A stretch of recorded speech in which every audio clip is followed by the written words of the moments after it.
Loring, Charleston, South Carolina, 38 years old, two-time world champion.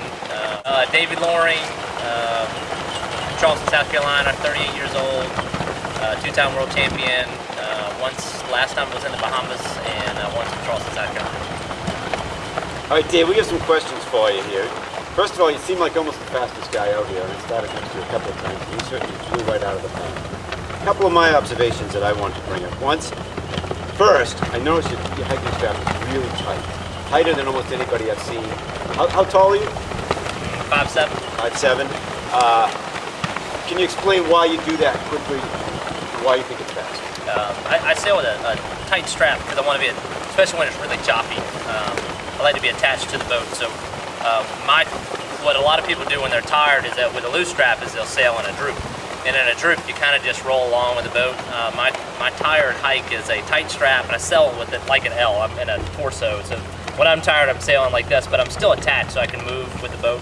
So it just helps me with waves and things like that, not to get into where I'm riding the boat. I'm still sailing the boat, so my tired position's a little different than other people's. So I think when people go into a droop and I'm in an L, it's a lot of times where I'm a lot faster than other people in my tired state when everybody's tired. So the main thing is to be attached to the boat and not. But we learned that in lasers a long time ago when I was sailing lasers a lot, that the droop just was not not conducive, especially in a big chop. That a lot of the Europeans were sailing with very tight straps, and you'll see a lot of the South Americans, even the Sunfish, a lot of those guys sail with tight straps, and I think it just helps to be attached to the boat.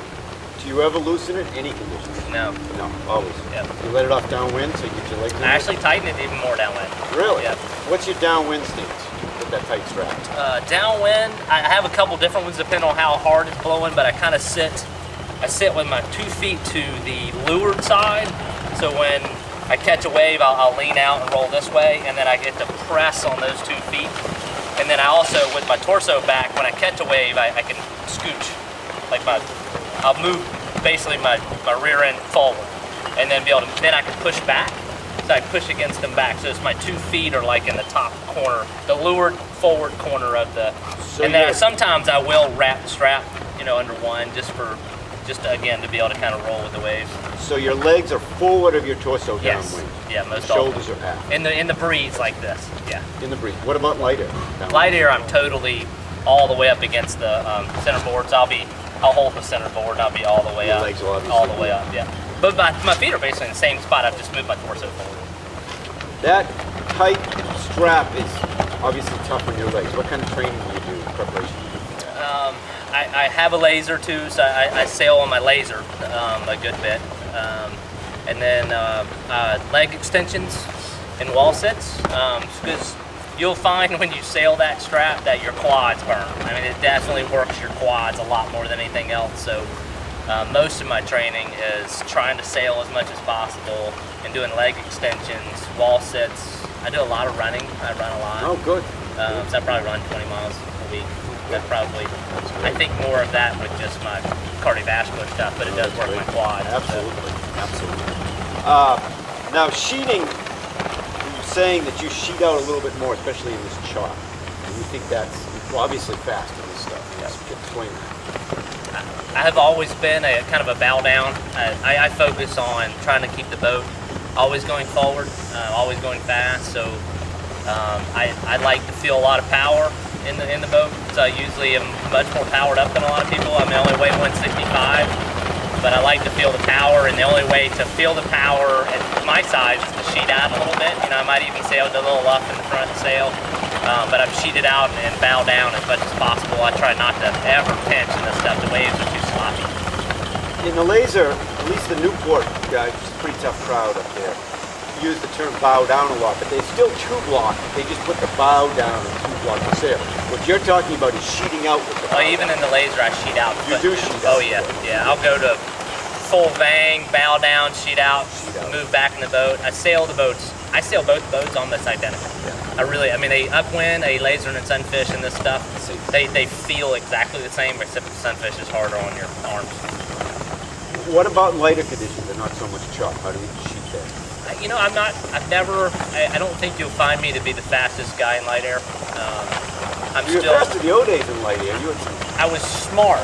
Yeah, that's true. This Like is true. I think like Greg This is and some true. of the other guys are faster than me. I don't think I sheet in enough. I've tried to work on that, even over the last couple of years, trying to work on trying to sheet a little harder. So I think because I sheet out so much in a breeze, I don't actually think I've sheet in a lot of times hard enough in the light stuff.